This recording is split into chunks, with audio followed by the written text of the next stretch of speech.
Whatever. Hi Playmates, how are you? Less than 2 weeks, Exos is going to dive into Season 4.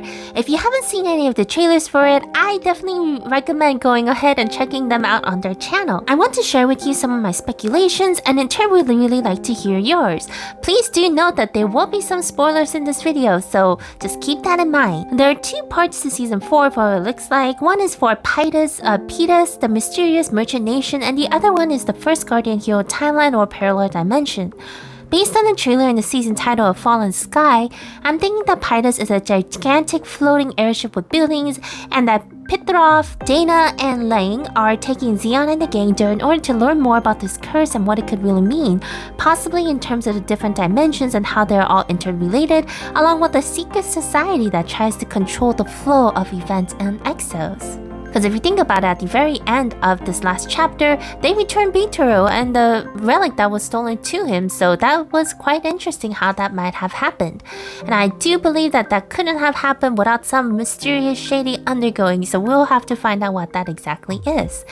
With that said, if we go back to the core raids, we learned that our heroes are able to travel into these parallel universes, and so Bitru takes Zeon back into the Baikal Empire dimension, and in this dimension, Bitru is supposedly killed by the Dragon Emperor, and the first Guardians are all attempting to rebel against the Dragon Emperor after he has gone mad. Range in this core raid expresses that he intends to die in memory of those who are sacrificed, and went along with the plan knowing that they were all going to fail. The interesting thing, I guess, is that in the trailer, Misty Range is fighting against Shufrak and his father, who has absorbed the power of the Dragon Emperor core, which is actually the same thing that happened in the Awakening parallel universe, where the awakened successor to the throne, Ramj, was going on about how he couldn't defeat his father, and his only purpose in life was to defeat him, and this despair to him was everything. And going back to the trailer, from what it seems to be like the Baikal Empire timeline parallel universe, the first queen of Northrend Frosty, Misty, then appears, you know, the lady with the gorgeous hair, the unicorn lady, to save Ramj, or at least appears to have appeared to save him.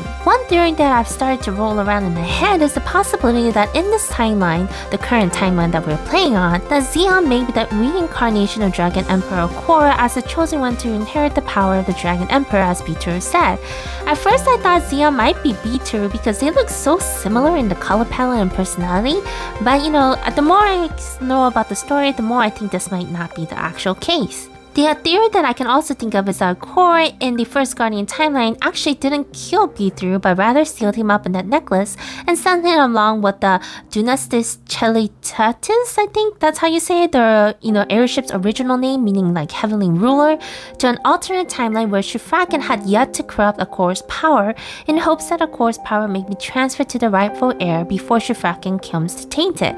The dragon curse may very well be the protection seal that is activated to make sure that the power is transferred to those who can only withstand the huge power it might give. And that timeline that Akor sent Bitru is the timeline where Ramj decided to not go fully against his father by committing suicide, but rather the one where he chose the route to seek help from his friends and to stall his father from awakening the power of the Dragon Emperor by hiding the extract.